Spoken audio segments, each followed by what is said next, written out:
This chilling documentary investigates the horrific Schenecker double homicide that rocked Tampa, Florida on January 28, 2011.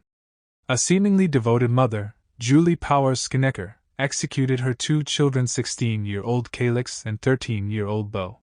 The ghastly scene unfolded in the family's home in Tampa Palms, an upscale gated community. On that fateful January morning, police arrived after Julie's worried mother in Texas had called for a welfare check. On the back porch, officers found 50-year-old Julie soaked in blood, slipping in and out of consciousness. Inside, far worse horror awaited. In Calyx's second-floor bedroom, the vibrant teen was slumped lifeless over her computer desk, blood pooling around her. Shot execution style in the back of the head and face, she was still in her pajamas, as if she'd been casually doing homework before the bullet struck. Downstairs in the garage, Beau sat in the passenger seat of the family SUV, seatbelt still buckled. He too had been shot twice point-blank in the head. Shockingly, the children's own mother quickly confessed to the executions. With chilling detachment, Julie detailed shooting each child the previous afternoon. That morning, Beau had no reason to fear as his mother drove him to soccer practice. But halfway there, she executed the 13-year-old with 2 bullets to the temple. Leaving her son's body strapped in the bloody SUV, Julie then returned home where an unsuspecting Calyx sat studying. The teen was shot first from behind, then directly in the face as she likely turned towards the gunfire. Police say the children did not see it coming and had no chance to run or fight back. Julie later told detectives she killed them simply because they were mouthy and disrespectful. She chillingly referred to the murders as her massacre. Also tonight, we're getting a clearer picture of a horrific crime in the Bay Area that happened in January. Julie Schenecker is accused of shooting her 2 children, one inside their minivan, the other inside the family home. Our Serena Fazan joins us now with a look at some of the just released evidence in this case. Good evening, Serena. Good evening to you, Wendy. We have been looking through 594 pages of documents and pictures released by the state attorney's office. They paint a gruesome and heartbreaking scene. 2 children found shot and covered by blankets, and a mother barely able to stand. At first glance, the pictures show a normal home, a laundry basket, food on the counter, and even remnants of a happy holiday, and a loving mother, picture of her 2 kids when they were younger in her wallet. But then a closer look. This is what officers also saw when they got a call to Julie Schenecker's home. A receipt for a $600 gun and bullets, bottles of beer and wine, and several empty prescription pill bottles. According to responding officers, they saw Schenecker lying on her back porch in her pajamas and robe, covered in blood. She let them in and they knew something was horribly wrong. An officer wrote, "I could detect the strong, distinctive odor of an alcoholic beverage. She could hardly stand. She was mumbling incoherently." The officers asked to see the children. Schenecker didn't respond, so they searched the home. Upstairs, the officer described seeing 5 bullet casings and then blood drag marks from the computer to the bed. Calyx was lying underneath the blanket, he says. When he lifted it, her face was covered in blood. She was not breathing. Another officer found Beau in the family car, still seatbelted in. He wrote, "I observed a human leg sticking out from underneath the blanket." Officers say in their report they realized the blood on Schenecker was from her children. It's why they changed her into this suit before walking her out. You want to tell us what happened, Julie? One mystery remains, Julie Schenecker's description of how she allegedly killed the 2 children. Police say she left details scrawled on notes that she posted throughout the house. For now, prosecutors are keeping those details a secret. But we may soon see more evidence released in this case. There is a hearing on that set for Thursday. Found inside the home were handwritten notes detailing her plot to kill the children and herself.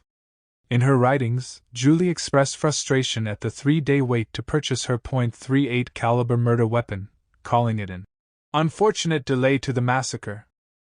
Clearly, this was a meticulously premeditated crime, not a split-second rage killing. The patient planning and lack of remorse are hallmarks of the psychopathic mind. So what possibly could have driven this seemingly devoted mother to execute her 2 cherished children in cold blood? Delving deeper into Julie's past reveals a long and disturbing psychiatric history that raises many questions. Julie Powers grew up in small-town Iowa, a bright student who later earned a master's degree in linguistics. In the 1980s, she met her husband Parker Schenecker while stationed in Germany as a Russian linguist for the army. The couple married in 1987 and relocated frequently for Parker's military career. Parenting did not seem to come naturally to Julie. She once told a friend the kids were Parker's thing. But those around the Scheneckers noticed nothing amiss. To all appearances, life was an idyllic American dream. Parker earned promotions in military intelligence while Julie focused on raising Calyx and Bo. On the surface, the Scheneckers were pillars of the community, a patriotic family dedicated to service. However, Julie's mental health was unraveling behind the facade. Severe depression dominated her adult life, leading to extensive psychiatric treatment starting in the early 1990s. Problems escalated until Julie was institutionalized for 9 months in 2001. Loved ones hoped this would allow her to hit reset. Tragically, it did not. Flashing forward to 2010, records show Julie's struggle with substance abuse and psych meds escalating. A November car crash led officers to suspect she was impaired. Julie rear-ended another vehicle while mush-mouthed and glassy-eyed. Just days later, she slapped daughter Calyx during an argument, though no charges were filed. Husband Parker had grown so concerned about Julie's apparent addiction issues that she was prohibited from driving the kids. In an email to relatives, Parker confirmed Julie was in rehab and unable to care for the children. Yet due to his military duties, he frequently left the kids alone in Julie's care. Clearly, Julie was a troubled woman. But could anything have been done to prevent this unfathomable family tragedy?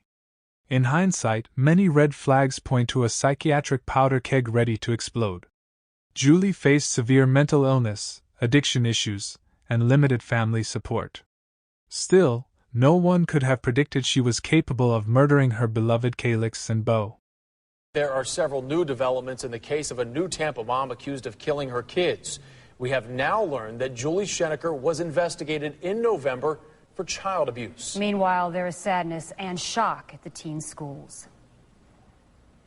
At this time, I need to make an announcement about the tragic loss of Calyx Schenecker. It is a tough start to the week for friends and classmates of Bo and Calyx Schenecker. Police found the teen shot and killed on Friday, and investigators say their own mother, Julie, pulled the trigger. Other developments tonight include what a judge said to Schenecker and the medical condition that caused her to be rushed to the hospital. Our live team coverage begins tonight with Don Gramez. And Don, what about these reports that Schenecker was investigated in November for child abuse? Indeed, Jameson, actually 2 investigations, one by the Tampa Police Department, one by the Department of Children and Families, both stemming from the same incident, and both cleared Julie Schenecker of any wrongdoing. This last investigation, DCF reported back just 10 days before the shooting that everything seemed okay in the home, and now this. Shackled hands and feet and led by 3 sheriff's deputies, Julie Schenecker appeared before a judge to face charges she murdered her 2 teenagers for being mouthy. Due to the nature of your charges and the strength of the case against you at this point, miss, you will obviously going to be held in jail without bond. Schenecker appeared to weep softly as the judge denied bail and said doctors may have to evaluate Schenecker. Schenecker is accused of shooting her 13-year-old son, Bo, and 16-year-old daughter, Calyx, because they were too mouthy. Police say it now appears there was some teenage mouthiness going on. In November, they investigated a charge of child abuse made against Julie Schenecker by her daughter Calyx, who claimed Julie slapped her in the face. The mother had struck the daughter, and she had contacted police, but it turns out that she was just upset that she was being disciplined, but there really was not a crime that occurred. Schenecker is undergoing medical observation tonight at the Falkenberg Road jail. Police say the uncontrollable shaking we saw when Schenecker was arrested was caused by an undisclosed medical condition and not something psychological. And outside the Ashington Reserve subdivision where the family lived, you can see a makeshift memorial continues to grow in honor of these 2 children who lost their lives in such a senseless fashion. While mental illness may help explain Julie's actions, it does not excuse them. 2 bright, loving teens were robbed of their futures. The slaughter of innocents leaves an unforgivable scar on the soul of Tampa Bay. In the aftermath, many difficult questions remain. How can we improve mental health care and addiction treatment so people like Julie get help before it's too late? Should involuntary commitment standards be modified to make it easier to mandate treatment for those unable to care for themselves? And when someone is clearly decompensating, why do we often turn away instead of finding the courage to intervene? How many red flags and cries for help did Julie send up while the world looked the other way? Perhaps no one could have guessed Julie Schenecker was capable of murder. But we cannot ignore the many missed chances to get a very sick, suffering woman the help she so desperately needed. Now to the pictures and a crime that shocked not only us as a community, but the world. A mother and the wife of a colonel of MacDill Air Force Base incoherent and on her way to jail. Julie Schenecker confessing to police she murdered her two children. And now for the very first time, Julie Schenecker tries to explain why she did the unthinkable. Sitting down with ABC Action News reporter Serena Fazan for an exclusive prison interview.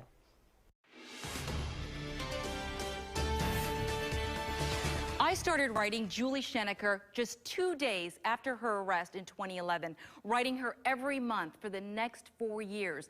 Because like so many of you, I wanted answers, not just as a journalist, but as a mother. When I finally met Julie Schenecker face to face, it was hard to comprehend that this woman in front of me murdered her own kids. At first, her head bowed, refusing to make eye contact.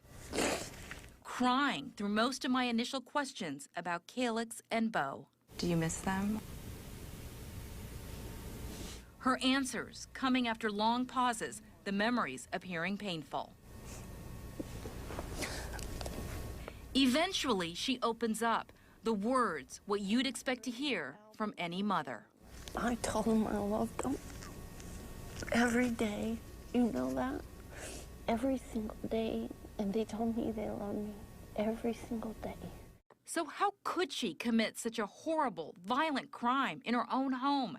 During the span of our 2-hour meeting inside the Lowell Correctional Facility, this former military intelligence officer tried shedding light on the unthinkable. Julie, when you woke up that morning, did you know that you wanted to kill your kids? No, I was only going to kill me. When did you decide to shoot your kids? Right when it happened. Her memories coming back through a haze of heavy drinking and drugs. I took painkillers all the time. For the first time, she tells me what she does remember, including killing her son first. Oh my God. They had just pulled into the garage, the 13-year-old still strapped in his seatbelt. Bo glanced at his mother just before she pulled the trigger. He was putting on his shoes or something. I don't know. The next bombshell, coming in a whisper, like a secret unknown until now. He did see the gun. And what did he say? What did he say? Did he say anything? I think so. But I don't know for sure. She remembers stalking her daughter Calyx next, shooting her 16-year-old in the head while she did homework.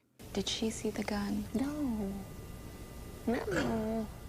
And finally, the truth about one of the murder's most haunting images.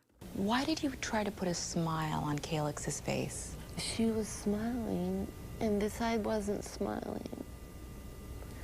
And this side was smiling. And so I made this side smile. A scene that still haunts investigators years later, but Schenecker tells me she would do it again. Do you regret what happened that day? Do you regret killing your kids? You don't. Why not? Because I saved them. Bo, she claims, from sexual molestation. I couldn't let this happen to him. Who was sexually abusing him, though? Who? The person knows, okay? And God knows. And that's all that matters. And then for Calyx, what were you protecting her from then? Rape and mental issues, because she told me she was bipolar. When I tried to press for answers, Schenecker shut down, later confessing she did not want her daughter to suffer like she did. And so I was raped as a virgin. But police in her hometown found no record of a rape. Gary Sandell, the lead detective in the children's murders, called Schenecker's explanations excuses. She claims that it was because she was trying to protect her kids. No.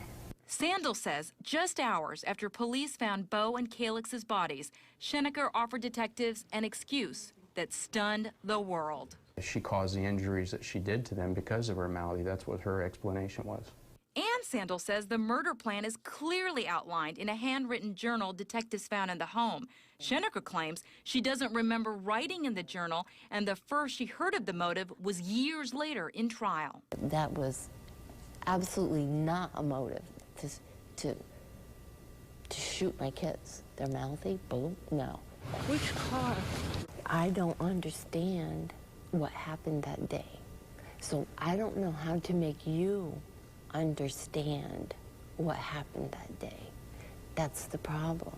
In all your years of experience, you would definitely say that she was a cold, calculated killer. Yes. Yes. And he thinks she is exactly where she needs to be, a maximum security prison for life. Schenecker wants something else. Death. I wanted the death penalty.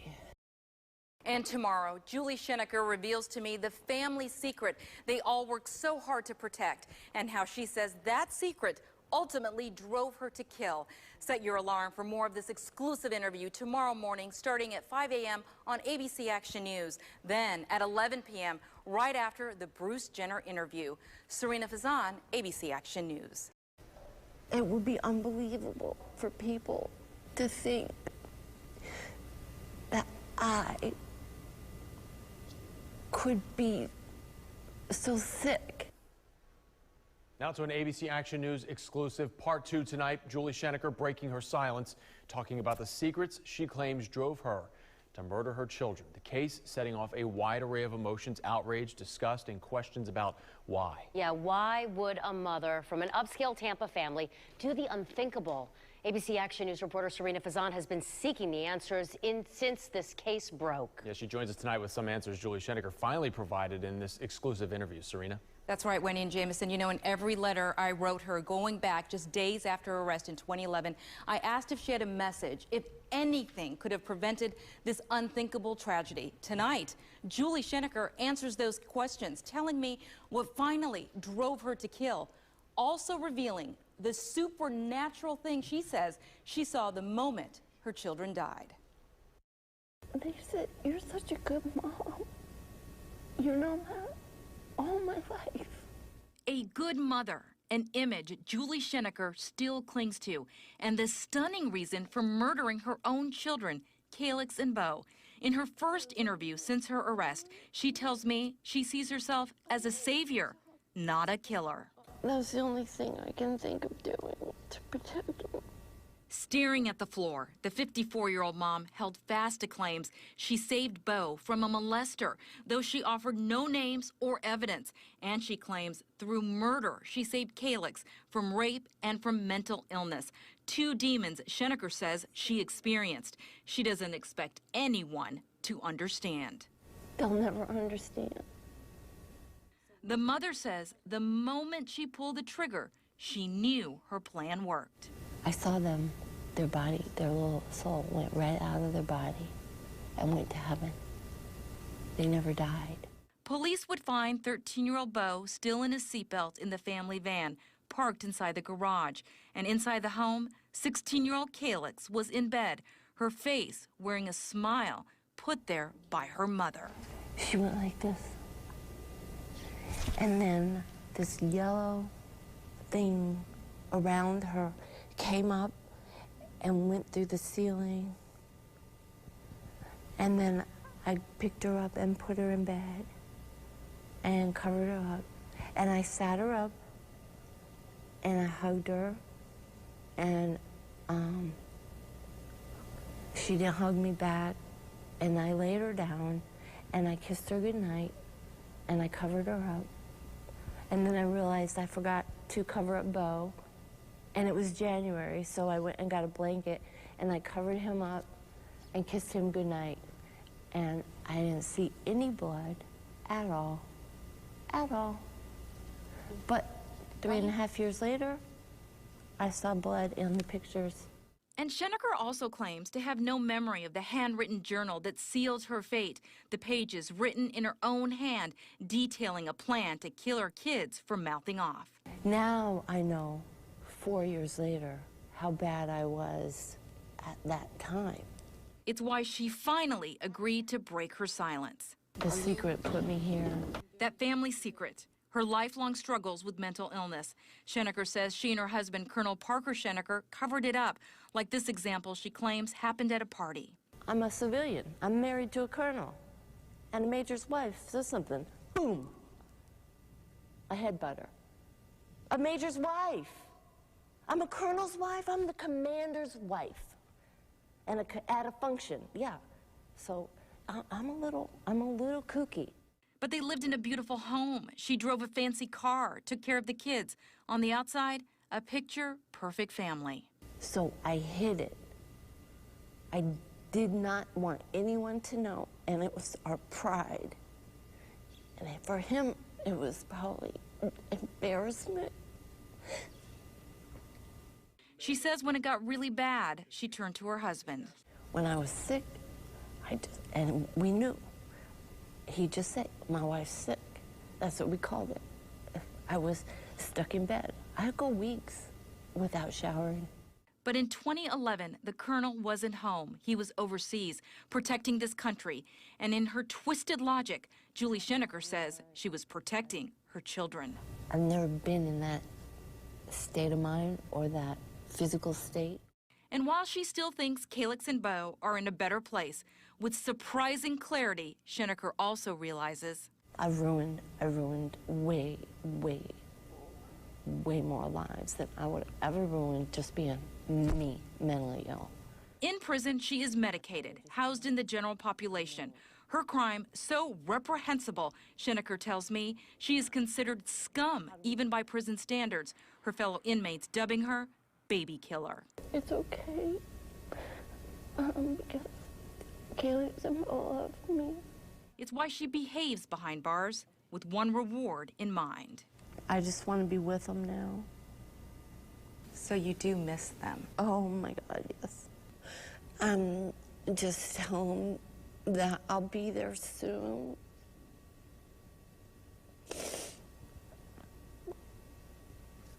And I'll try to be as good as I can be so I can go to heaven. Now, Julie Schenecker did this interview without consulting her attorneys. We also reached out to her ex-husband, Colonel Parker Schenecker. He says he stands by the conviction and is now focused on the foundation he created to honor his children. You've now seen both parts of my special interview, but soon you can watch it in its entirety, more than an hour long, in a special web presentation of Julie Schenecker inside her mind. I will be online to chat with you and answer questions while you watch it on abcactionnews.com and on our mobile apps. That's Monday night, starting at 6:30. The system failed not only Julie but also the innocent lives she destroyed. We leave you with a call to action. Bo and Calyx deserve justice, but also so much more. Their senseless deaths must serve a purpose. Each of us has a role in creating a society where the mentally ill receive compassion, support, and treatment instead of stigma. A culture where no mother ever feels murder is the only answer. We close by asking you, what thoughts and emotions does this story bring up for you? What do you think needs to change in mental health care to prevent similar tragedies? What can you personally do to be part of the solution? Please share your insights in the comments. By starting the conversation, we take the first step toward healing so no more innocent lives are lost. Now at 6, a break in a murder mystery. A security guard is arrested, charged with killing a woman inside her apartment. Tonight we're learning the gruesome details about how that Orlando woman died. This is News 6 at 6. I'm Matt Austin. And I'm Lisa Bell. It is a story News 6 has been following for almost 2 weeks now. Orlando police say they had their eye on Stephen Duxbury from the very beginning, but they say it took some strong detective work to connect him to the murder. Duxbury agreed to take a polygraph test that experts say he failed. There was a 99.7% chance he lied on key questions, Like, did you enter Sasha's apartment that night? No. Did you know who caused Sasha's death?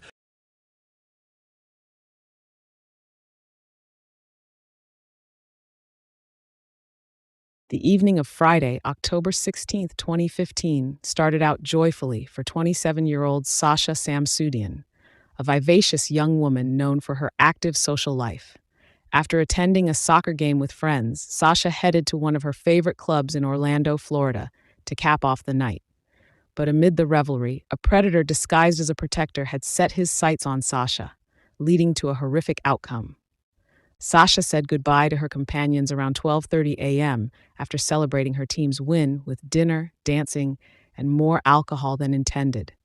Though tipsy, the social media manager for a prominent real estate firm set out for home on foot, typically a 10-minute journey. Along the way, two young girls noticed the attractive brunette stumbling and feared she was in trouble. Wanting to help, they offered to share an Uber. Grateful, Sasha accepted the kind gesture, aware she couldn't make it much farther alone. While waiting, Sasha chatted with the lucid but inebriated girls.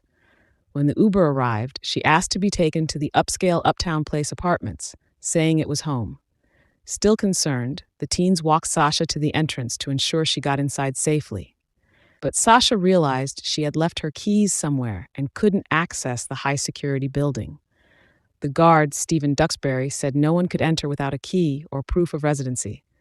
Sasha was out of luck until a resident recognizing her arrived and let her in.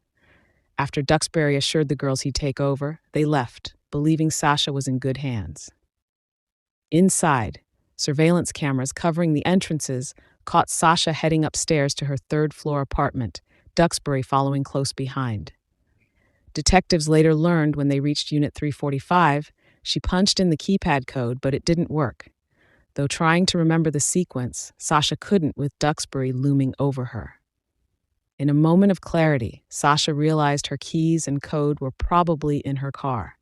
Not wanting to go to the parking garage alone, she asked Duxbury to accompany her, which he did. But halfway there, Sasha stopped, saying she suddenly remembered the code. They returned inside toward the third floor. With no cameras in the halls or stairwells, investigators had to rely on Duxbury for what happened next. Duxbury claimed around 3 a.m. he told Sasha he needed to patrol and would be back. Returning later, the hall was empty, so he assumed Sasha had gotten inside. He continued his rounds. The next morning, Sasha's friend Anthony Roper expected her for breakfast, but she never appeared. Assuming she had slept in, he dined alone. By afternoon, still not hearing from Sasha, he tried calling unsuccessfully. Sensing something wrong, Anthony gathered mutual friends to check on Sasha. Seeing her car parked as usual, they knocked to no avail, then called police to request a welfare check. Officers arrived, and Duxbury helped them inside. On the bed, under a comforter with one arm exposed, was Sasha's body. When the cover was lifted, she had clearly suffered a brutal attack. Detectives were summoned. Sasha's torn panties showed a violent sexual assault. Bruising on her face and neck indicated a vicious beating before being strangled. Defensive wounds revealed she had fought fiercely for her life. The medical examiner later found enough pressure was applied to fracture her larynx. The room reeked of chemicals, and the cleaning supply cabinet stood open. The killer had scrubbed the room and body in an effort to destroy evidence, but he had overlooked some critical components of his crime, including a discarded condom wrapper and leaving the toilet seat up after use. 2 unidentified prints were lifted from underneath. Mist DNA was also recovered from Sasha's body. Though Sasha's phone was missing, detectives found her synced iPad. A 5:12 a.m. text to her on-again, off-again boyfriend, Ben, consisted only of his name. Hoping neighbors had seen or heard something, detectives learned a man doing late-night laundry claimed to see Duxbury trailing Sasha through the halls. Though unnecessary given the building's high security, he hadn't thought much of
of it then.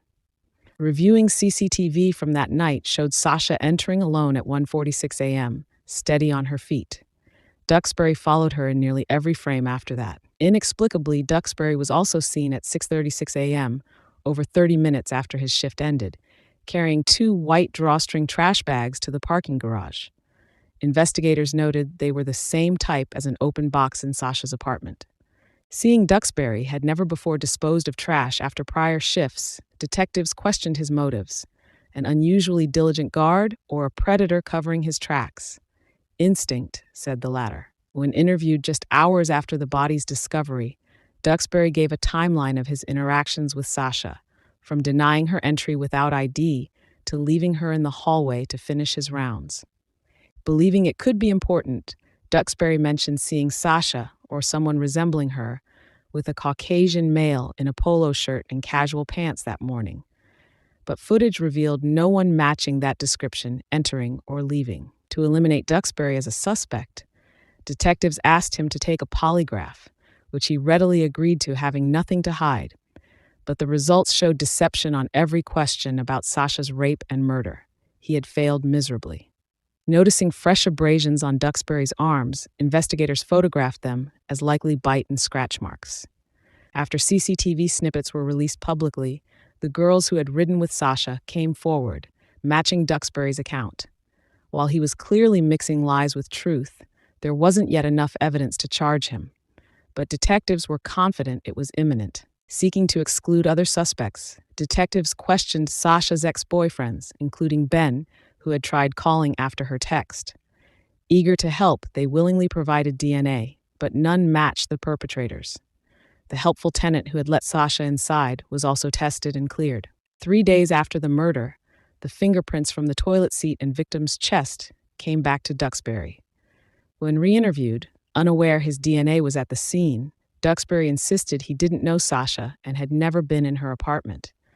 But detectives knew he was lying and let him go, wanting more evidence before making an arrest. Exactly 1 week after the murder, a warrant was served at Duxbury's home and phone. Though he had erased the search history, technicians restored the data, providing a chilling look inside the mind of a monster. At 5 a.m., he had looked up how to bypass a keypad lock. 12 minutes later, the woman he had been stalking tried texting her boyfriend, but only typed his name before being interrupted. On October 30th, 2015, Duxbury, tasked with protecting the Uptown Place residents, was arrested for burglary, sexual battery, and first-degree murder. Now at 6, a break in a murder mystery. A security guard is arrested, charged with killing a woman inside her apartment. Tonight we're learning the gruesome details about how that Orlando woman died. This is News 6 at 6. I'm Matt Austin. And I'm Lisa Bell. It is a story News 6 has been following for almost 2 weeks now. Orlando police say they had their eye on Stephen Duxbury from the very beginning, but they say it took some strong detective work to connect him to the murder of Sasha Samsudean. News 6 reporter Eric Sandoval spent the afternoon getting answers about who this man is, and now new at 6, he's looking at how police connected him to her murder. So Eric, what did you find out? Well, Stephen Duxbury was a security guard here at the Uptown Place Apartments, Lisa, and Orlando police investigators say his story just didn't add up at all. Add to that he had scrapes and even a bite mark on his arm. It took some close attention to detail until Orlando police gathered enough evidence to arrest him and charge him with first-degree murder. Orlando police investigators say 33-year-old Stephen Duxbury was arrested around 10:30 this morning at his home in Port Orange. They say Duxbury was a security guard here at the Uptown Place Apartments in downtown Orlando the night 27-year-old Sasha Samsudean arrived home after a night out with friends. As a security guard, he used his access to prey on someone who was very vulnerable. Police Chief John Mina and his investigators say Duxbury sexually battered Samsudean and strangled her in her apartment. They say he then wrapped her body in her comforter, using bleach to get rid of any DNA evidence. Investigators say Duxbury didn't realize he left behind some shoe prints on her carpet, and he also left behind fingerprints on her toilet seat, which he left up. Detectives said they hope Duxbury's arrest lets residents here sleep easier tonight. Well, I can let them know they can rest at ease now. I can't imagine the last 2 weeks how they were living, knowing what happened, what's going on. Somebody was murdered in our complex. But is this a sign that downtown living is getting more dangerous? The chief told us no. He said crime is actually down. This crime could have happened in any apartment complex in any city in the United States. And back out here live outside the Uptown Place Apartments, the office here actually closed early today because management didn't want to have to answer reporters' questions about their own security guard committing this crime possibly. Now, Duxbury is actually in the Volusia County Jail right now because he lives in Port Orange. He's supposed to be brought back to Orange County to face these charges possibly over the weekend. We're live in Orlando. Eric Sandoval, News 6. Eric, thank you. After 2 years of delays, Duxbury's trial began in November 2017. Medical examiner Dr. Gary Utz detailed Sasha's substantial injuries: raped, beaten, and manually strangled, with inner thigh scrapes consistent with Duxbury's utility belt. The defense suggested someone else killed Sasha after consensual sex with Duxbury, speculating she died during rough sex with a boyfriend post-Duxbury. As often occurs in such cases, the victim was disparaged by those defending the accused. Prosecutors acknowledged Sasha's intoxication, but stressed she had returned to an apartment building with enhanced security, only to be victimized by someone she trusted. They contended Duxbury, an opportunistic predator, targeted the vulnerable Sasha. Though the defense tried changing the narrative, the evidence spoke for itself.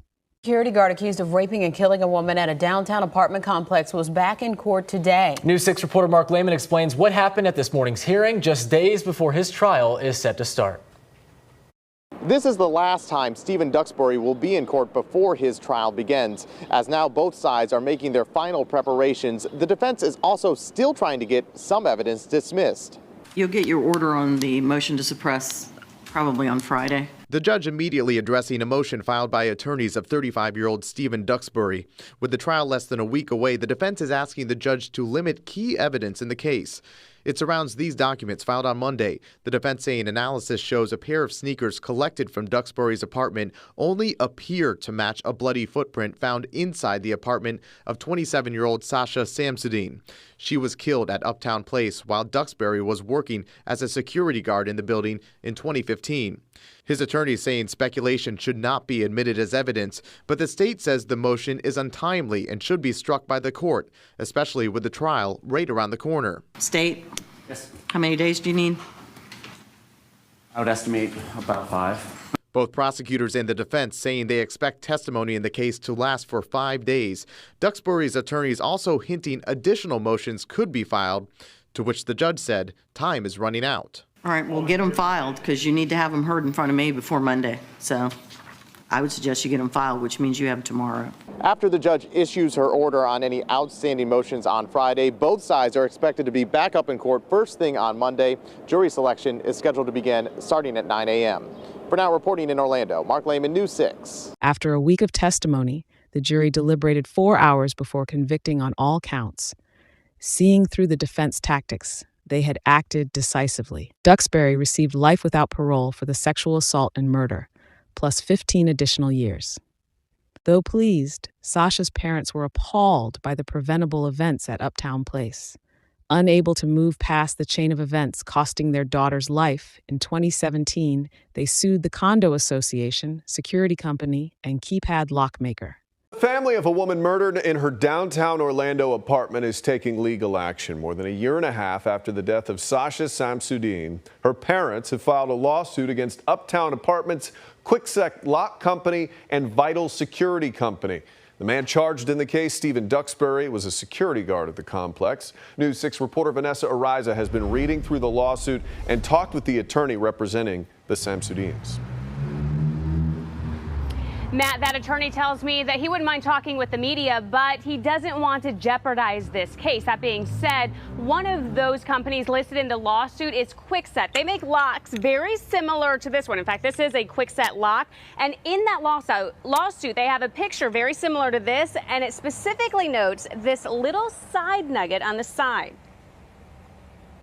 This 101-page lawsuit lays out why the parents of 27-year-old Sasha Samsudean want to pursue legal action against Uptown Apartments, Kwikset Corporation, and Vital Securities and Investigations.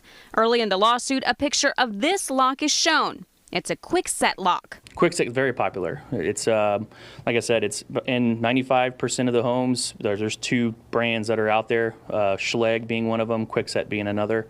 Those are what we see quite a bit, especially in the Central Florida area.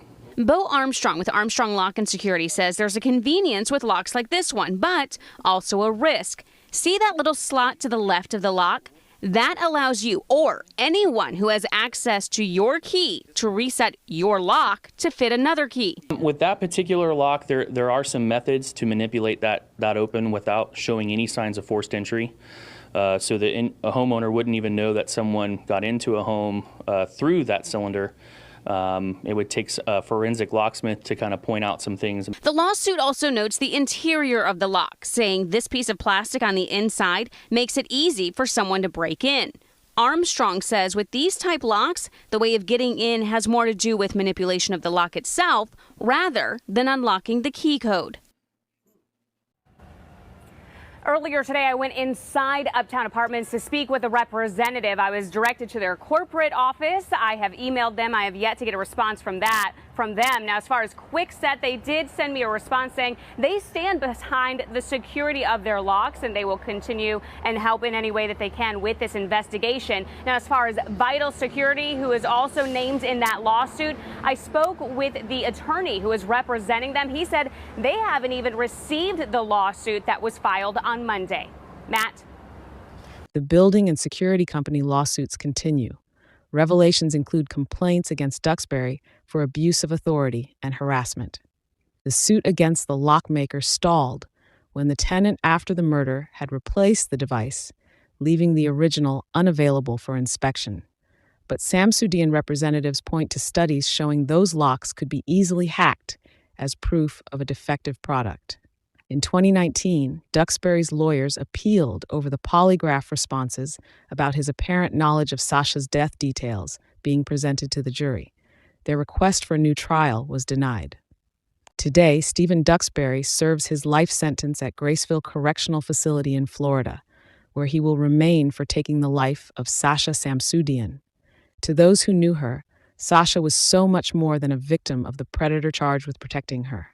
Intelligent, funny, beautiful, and kind, her loss left them struggling to comprehend how something so horrific could happen to someone without an enemy. Besides excelling at work, Sasha loved animals, especially her dog Chewy, baking, and spending time with loved ones. Despite defense attempts to portray her as reckless, she was an innocent victim who merely trusted a cold, calculating killer disguised as her protector. Her only fault was putting faith in the wrong person. Sasha Samsudean's murder remains a senseless tragedy and sobering reminder that evil often wears a disguise. While her loved ones still grieve, they find solace knowing justice was served in her name. Sasha's memory lives on as a vibrant young woman whose light was dimmed far too soon by unimaginable brutality. By honoring her story, we vow to never forget Sasha and the many others who have suffered similar fates. Thank you for listening. Please like and subscribe. We're also getting new details coming in tonight about the suspected gunman who was a former FedEx employee. So Fox 59's Courtney Crown joining us now, Courtney Spinelli joining us live right now. She's been gathering some more information here about this man, also talking to neighbors. So Courtney, what have you learned?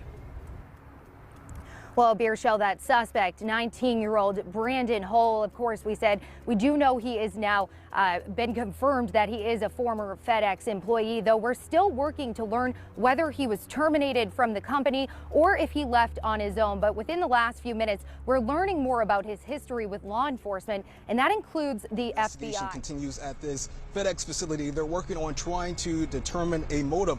Law enforcement sources say a family member contacted authorities about a potential for violence. I'm still in shock. I still want to believe it's a bad dream right now. In the heart of the American Midwest lies the city of Indianapolis, Indiana. Known for its famous motor speedway and wholesome Midwestern values, Indianapolis seems like an unlikely place for violence and tragedy. But on the night of April 15th, 2021, the people of this quiet city would witness one of the worst mass shootings in the state's history. The perpetrator was a young man named Brandon Hull, a troubled and isolated individual who had shown warning signs for years. But time and again, Brandon slipped through the cracks of a system meant to protect the public from harm. His descent into rage would ultimately claim 8 innocent lives in a senseless and preventable act of carnage. This is the story of the FedEx mass shooting in Indianapolis, a frightening cautionary tale about mental health, gun violence, and the repeated failures that led an unstable young man down the darkest of paths. Brandon Scott Hull was born on August 20th, 2001, to Sheila and Paul Hull. Early childhood photos show Brandon as a tow-headed young boy, fishing, riding roller coasters, and displaying no obvious signs of menace or mental illness. But shortly after turning 3 years old, Brandon's world was shaken by 2 traumatic events that would set the course for his troubled future. First, Brandon's father Paul took his own life after years of turbulent marital fights with Sheila. The specter of suicide now loomed large over the whole household. Then, around the same time, Sheila began noticing odd behaviors in her young son. Fits of rage, threats of self-harm, and a preoccupation with strictly regimented routines. Doctors soon diagnosed Brandon with multiple psychological disorders: depression, OCD, anxiety. He was prescribed antidepressants before even turning 10 years old. The absence of his father and presence of mental illness impacted Brandon deeply. While kids his age were learning and playing, Brandon was spiraling. Sheila desperately tried to get her son the help he needed through therapy and medication, but his symptoms only seemed to worsen over time. At age 11, Brandon committed his first known act of violence against his own mother. After a petty dispute with Sheila's boyfriend, Brandon viciously attacked her, punching, kicking, and biting his mother repeatedly.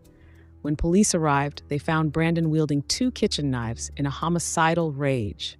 Sheila escaped with only minor injuries, but the damage was done. Her son was growing more dangerous by the day. Remarkably, though, Brandon faced little punishment for the assault. After just a few hours of detainment, he was released back into his mother's care. Sheila had no choice but to bring Brandon home, still fearful of what he was capable of. The attacks on his mom were only the beginning. In his early teens, Brandon gave up on schooling and medication. He became isolated and obsessed with the darkest corners of the internet. Mass shootings, graphic violence, hateful ideologies. This constituted Brandon's twisted world. Sheila could only watch on helplessly as her son slipped deeper down this rabbit hole. Warning signs were missed along the way. At age 14, during a psychiatric evaluation, Brandon openly admitted his fascination with mass shooters. But he claimed empathy for the victims, and the doctors believed him. Just 4 years later, his own deadly plans would be set in motion. Part of Brandon's online obsession was a world that few would associate with violence: the brony culture surrounding the children's show My Little Pony. The brony community consists mostly of adult men who follow the TV series religiously. And while many are harmless fans, the culture also provides cover for hate groups to spread extremist messaging. For Brandon, the show represented an escape. The brightly colored ponies and sunny landscapes were the antithesis of his gloomy reality. He created multiple Facebook pages dedicated to the series, using whimsical handles like Pony Slay Station. But Brandon was also interacting with neo-Nazis who hid disturbing content behind the guise of innocence. This interest brought Brandon onto the radar of federal authorities. In 2020, the FBI paid a visit to the Hull household based on Brandon's concerning online activity. But once again, he escaped suspicion by claiming enthusiasm for hunting and denying any extremist affiliations. His confiscated shotgun was returned without ever receiving a court hearing. Just another missed opportunity to get help for Brandon before things spiraled out of control. Outwardly, Brandon's life seemed to improve in early 2021. After years of isolation, he landed a job with FedEx, earning money and independence for the first time. Sheila hoped her son was finally gaining stability, but inside Brandon was angrier and more unstable than ever. He stopped showing up for work at FedEx and threatened the FBI agents who had investigated him. His mother's attempts to get emergency counseling were unsuccessful. Brandon's mental state was classified as a risk to himself and others by one professional. But there was no meaningful intervention, just more empty promises of future therapy sessions. Instead, Brandon used his earnings and federal stimulus checks to legally purchase 2 high-powered rifles. The boy, who once received mental health treatment and had guns confiscated, was now heavily armed and ready to explode. In the days leading up to April 15th, Brandon's mother, Sheila, noticed an eerie shift in her son's behavior. He suddenly seemed upbeat, making dinner plans with his mom and asking her to cut his hair. These moments of warmth were a ruse, Brandon's final attempt at human connection before carrying out mass murder. Late that night, while Sheila slept soundly, Brandon loaded his 2 rifles, drove to the FedEx facility, and unleashed 2 minutes of bloody carnage that would shake Indianapolis to its core.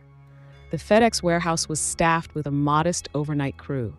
Some were diligently processing packages, keeping America's deliveries running on time. Others were chatting casually and taking meal breaks during an ordinary night shift. But at 11 p.m., their mundane routines were interrupted by the crack of gunfire.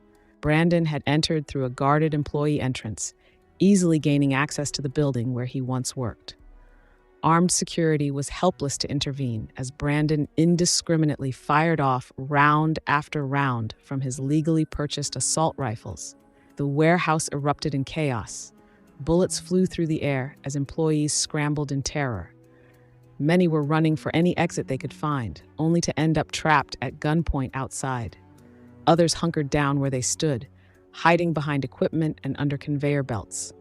All they could do was wait out the storm of bullets and pray for survival. In just 2 nightmarish minutes, Brandon Hull slaughtered 8 innocent coworkers and bystanders.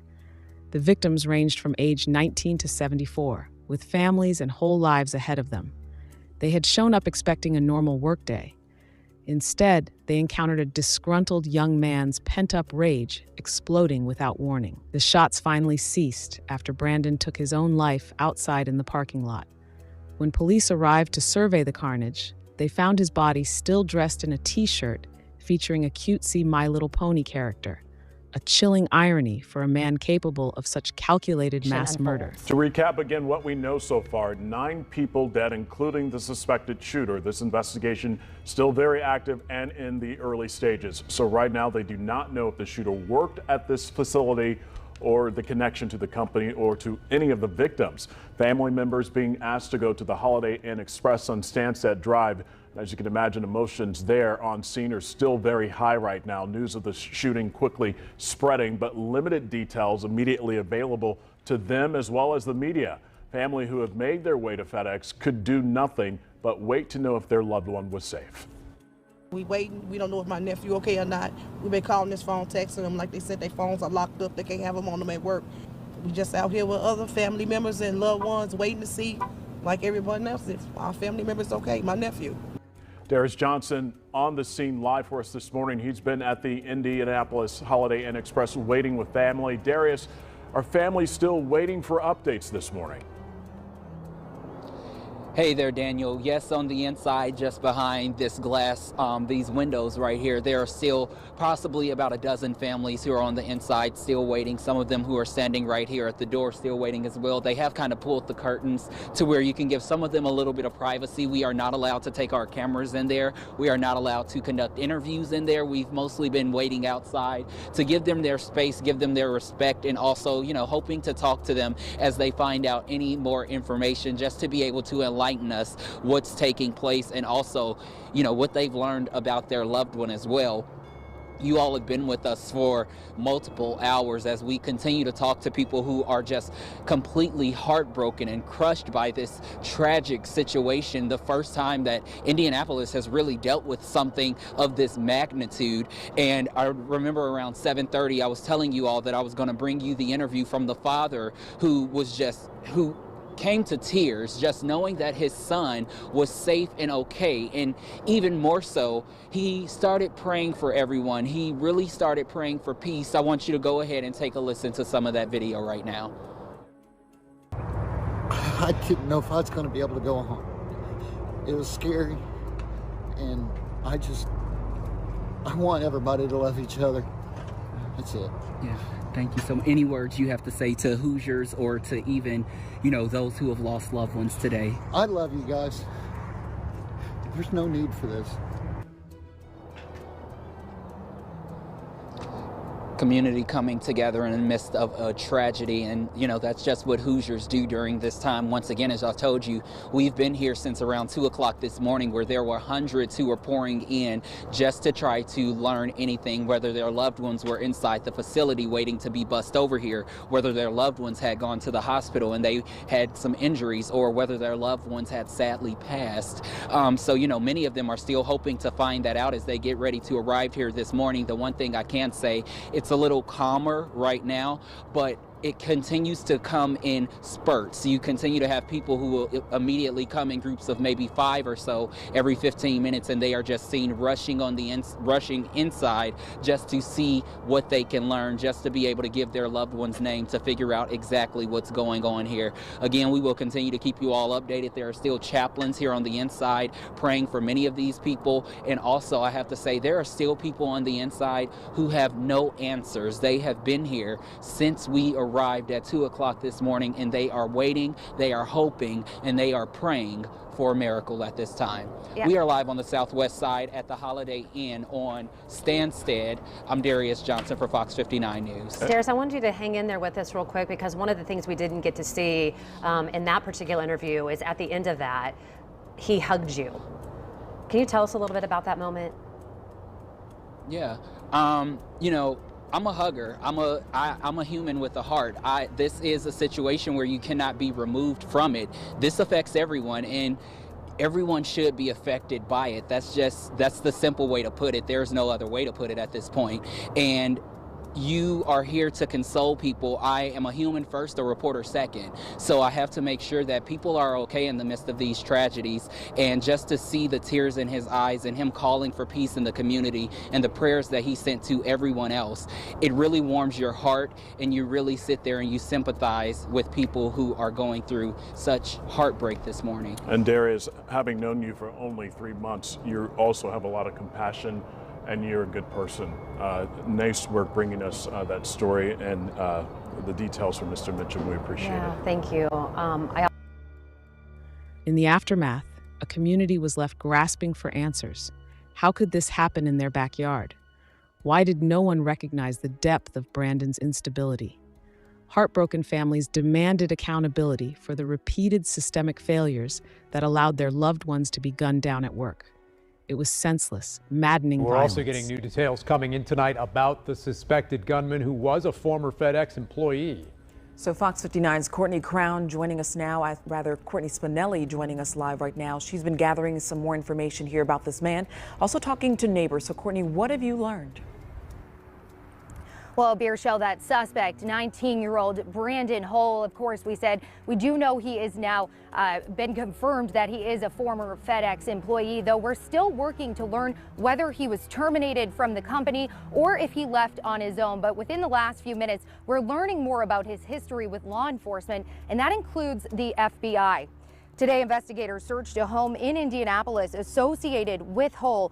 Officials say electronic devices and other evidence were taken from the home during that search. And the home where the search is focused was actually the site where police were called last March for a mental health call. Documents show at that time the suspect was transported to a hospital and a shotgun was seized during the call. Now, one thing we do want to mention is reports show that gun was purchased within 24 hours before police were called to the home. The FBI is now confirming even more on that incident, specifically saying in 2020, Hull threatened he may try to commit suicide by cop.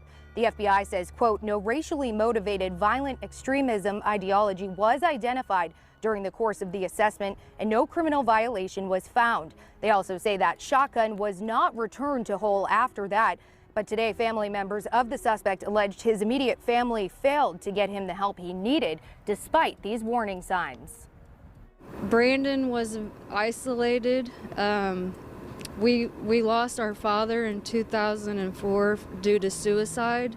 We do have a lot of mental illness in our family, and he never got the help that he needed. I didn't ever know what it was, but then this morning I woke up and looked out here and saw all this, and neighbor here told me that he heard it had something to do with this FedEx deal out here. Now, that neighbor says he doesn't know the suspect well himself, but he has seen several calls for police to respond over to that address. Now, a spokesperson for FedEx said at this time there is no clear motive, but they are not going to speculate on it either way. They are cooperating with authorities in this investigation. As for immediate family members of Hull, we have reached out to them as well. We have not heard back, and we did knock at the door of that home where that search was conducted today, but we did not get any answer. We'll bring you more as, of course, we learn more on his background and anything else on his previous employment with FedEx. For now, reporting on the east side, Courtney Spinelli, Fox 59 News. Investigation continues at this FedEx facility. They're working on trying to determine a motive. Law enforcement sources say a family member contacted authorities about a potential for violence. I'm still in shock. I still want to believe it's a bad dream right now. DJ Boyles was at home when family and friends began checking on him after reports of a shooting at his workplace, a FedEx facility in Indianapolis near the airport. Caller heard 10 shots from near the front of the entrance. It happened just before 11 last night. Police say 19-year-old Brandon Hull parked his car in the parking lot and started firing shots immediately. Officers rushed to the scene. We've recently identified him, so now the work really begins trying to establish some of that and see if we can figure out some sort of motive in this. Multiple people wounded. Police say 4 people were killed outside the building and another 4 inside. A lot of these people who work here are good people. Police say Hull was a former employee of the facility. He was last employed in 2020. I'm hurt and I'm very angry at the person who did this. Just last week, President Biden took aim at gun control through executive power. Today, the president ordered flags at the White House lowered to half staff and once again called on Congress to take action on gun violence. Vice President Harris also reacting to this latest mass shooting. Yet again, we have families in our country that are grieving the loss of their family members because of gun violence. There is no question that this violence must end. Police say a significant number of those employed here are members of the Sikh community. It's unclear, though, if that had any connection to what happened here. Police are still working on trying to determine a motive. But also preventable violence. For her part, Brandon's mother, Sheila Hull, cooperated fully with investigators. She too felt gutted by the tragic outcomes after trying in vain to get Brandon meaningful help for so many years. All Sheila wanted was for her son to get healthy and not hurt anyone. Instead, the blood of 8 of her Indianapolis neighbors was now on his hands.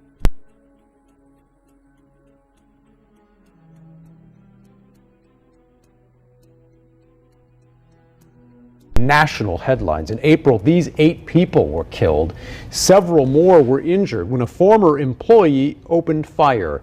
Now, we knew the shooter, Brandon Hull, was on law enforcement's radar more than a year before this shooting took place. But tonight, for the first time, you're about to see new information, and you are also going to see the specifics from that shooter's own mother. It is an exclusive conversation with Fox 59's Angela Canote.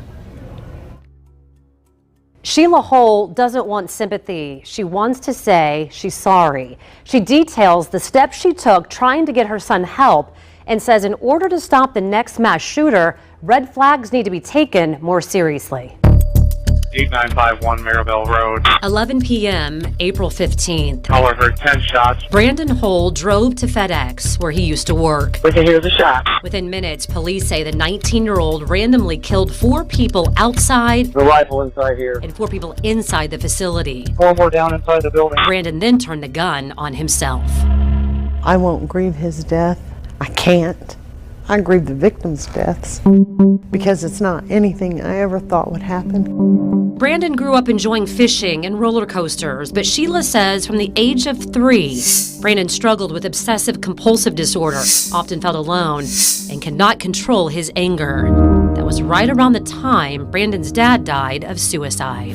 Sheila shared Brandon's medical records dating back more than a decade that show he likely suffered from an anxiety disorder with panic attacks, major depressive disorder, and he thought of suicide often. I know that he had problems, and I did try to get help. I tried so hard, and I thought mainly the fight was so that he wouldn't kill himself. In 2013, at just 11 years old, Brandon was arrested for the first time, charged with battery, criminal confinement, and intimidation after he kicked and punched his mom. Sheila says he stabbed her, slightly injuring her. Brandon was held in a juvenile facility for a few hours. He and weeks later went before a judge and was given probation. After that, Brandon got some counseling, but Sheila says he was still suspended from school several times for fighting. In 2014, she started homeschooling him. He continued counseling off and on. But in March of 2020, Sheila was so frightened of Brandon's anger, she asked police for help. For any mother to get to that point, that's a red flag. I didn't sit on the phone and say my baby might, hurt himself or something like that. I went beating on doors, knocking them down if I had to. On March 2nd, Sheila went with Brandon to an Army surplus store and he bought a gun. She says she went so she knew what he was doing. She believes Brandon wanted to die from suicide by cop. To me, he was going to kill himself and he needed help. He needed detained, he needed counseling, he needed medication. The store was out of bullets, so while Brandon slept, Sheila made a plan and went to East District roll call in person. Several IMPD officers, including members of the Mobile Crisis Assistance Team, or MCAT, came to their home. Brandon was handcuffed, his shotgun confiscated, and he was taken to Eskenazi. Sheila hoped they at least would put him on a 72-hour hold. No longer than 2 hours was he at Eskenazi. And then I get a call. Well, I'm walking home, or are you coming to pick me up? According to the medical records, Brandon was seen by a doctor who wrote Brandon denied wanting to die via police and that he feels fine. Sheila believes that if the concerns she raised about Brandon's mental instability were enough for police to seize his gun, authorities should have used Indiana's red flag law, named after police officer Jake Laird, to keep Brandon from getting more guns in the future. He should have been red flagged. I'm sorry. Jake Laird's parents worked so hard to have that law, so nothing like this would happen again. Marion County Prosecutor Ryan Mears declined to talk to us for this story, but said in April that because Brandon surrendered his gun, there wasn't a reason to pursue the case further. Sheila said that was a mistake. He needed help. Ultimately, that's not what we got, because you see the outcome, the horrific, happening, awful. After that incident, the FBI was contacted to take a look at what police described as very disturbing neo-Nazi content on Brandon's computer. Sheila first met with a member of the FBI Joint Terrorism Task Force in April of 2020. And he turned to me and said, your son hits every red flag for a mass shooter. And that's when I say, well, then you need to go and arrest him and take his computer. On April 15th, the agent and a state trooper went to talk with Brandon. Sheila wrote about that meeting after the mass shooting, recalling Brandon felt traumatized by that meeting. They asked him about buying the gun, if he got on 4chan, and if he liked My Little Pony. Sheila told us Brandon was angry. The agent questioned his obsession with My Little Pony, saying it was how neo-Nazis talk to each other. Sheila said Brandon told the agent he hadn't talked to anyone concerning neo-Nazi rhetoric, and the FBI could look on his computer. We reached out to the FBI to confirm this conversation Brandon had with the agent, but they declined to talk to us. During the next several months, Brandon bought 2 more guns using his stimulus money. One cost $1,000. Sheila says he became more unstable, even calling the FBI agent to confront him about the neo-Nazi accusations. Sheila took him for emergency counseling. And he's like, this is stressing me out and this is people I have to deal with. According to this letter, the Midtown Westside Clinic was understaffed on Friday, March 19th of 2021. And after waiting 4.5 hours, Brandon could not be seen. 3 days later, Brandon met with a licensed clinical social worker saying, quote, I can get very, very angry. Records of the session show Brandon said he doesn't have empathy. He doesn't care about the lives of others. He was deemed a moderate suicide risk and given a suicide plan. 9 days later, March 31st, Brandon met with a different social worker with a very similar message. The social worker also detailed Brandon's experience with the FBI and the police, saying Brandon admitted he'd tried to hang himself after the experience. Then a day before the mass shooting at the FedEx facility. And I needed him to tell them that he hit me so that they would understand that this was at a level where maybe there's some more flags for you. In the final hours before taking 8 innocent lives, Sheila was with Brandon as he wrapped up a counseling session. Sheila told me she asked for more time. They scheduled several weekly sessions, and then time was up. These 8 people killed in a matter of seconds. I just want people to know that if there's something wrong, I wish I could tell them who to call, because I can tell them, I mean, maybe they could call me and I would try to help them, because now I have nothing. You want to see me bust down some doors and get you some help? I bet I do. Maybe I didn't do it for my son, but I will for you. During a news conference in July, the FBI told us there was no racially motivated violent extremism ideology that was identified. Investigators called Brandon's crimes an act of suicidal murder and a way for Brandon to demonstrate his masculinity. Sheila doesn't know what to call it, but her son hated himself. She asked me to please share with the victims' families how sorry she is, and if they ever need anything from her, she said she is here for you. Angela Gannott, Fox 59 News. Wow, a mother's heart tonight. So many red flags, it is chilling. And now we will all pray for change. To see more of Angela's conversation with Sheila Hull, we did post extended clips on our website, fox59.com. Click on this story on our homepage. Brandon's story is achingly familiar in America. A violent, mentally unwell man easily accessing guns and slipping through the cracks. But it's also uniquely alarming when you consider the facts.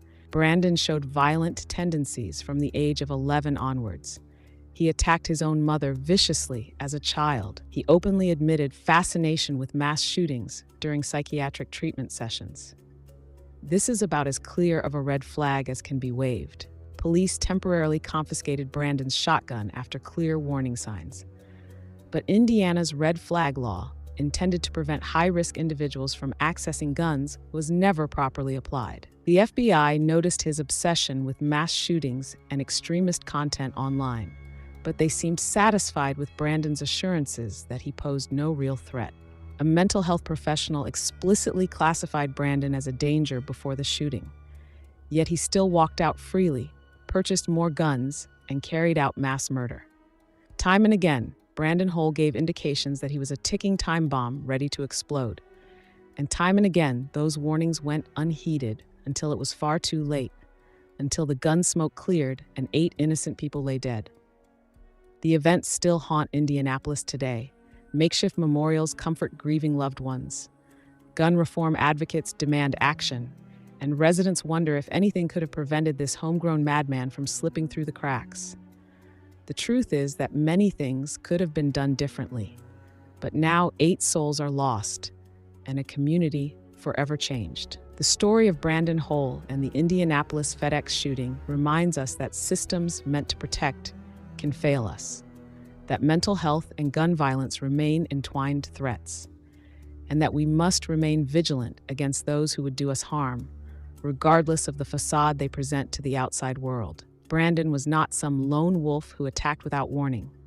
He spent years spiraling downward, leaving clues, waiting to be saved from himself, or failing that, stopped by those who could recognize his threat.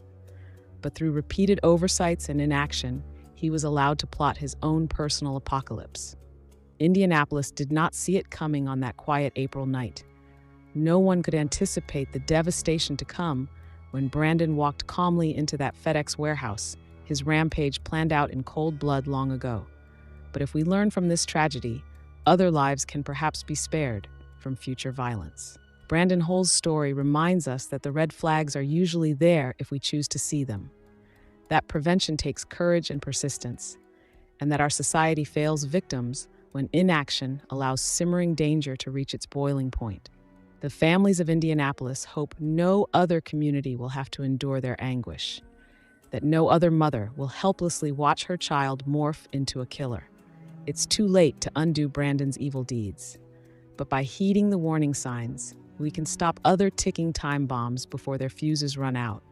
And maybe then we'll honor those whose lives were cut short far too soon on that fateful April night in Middle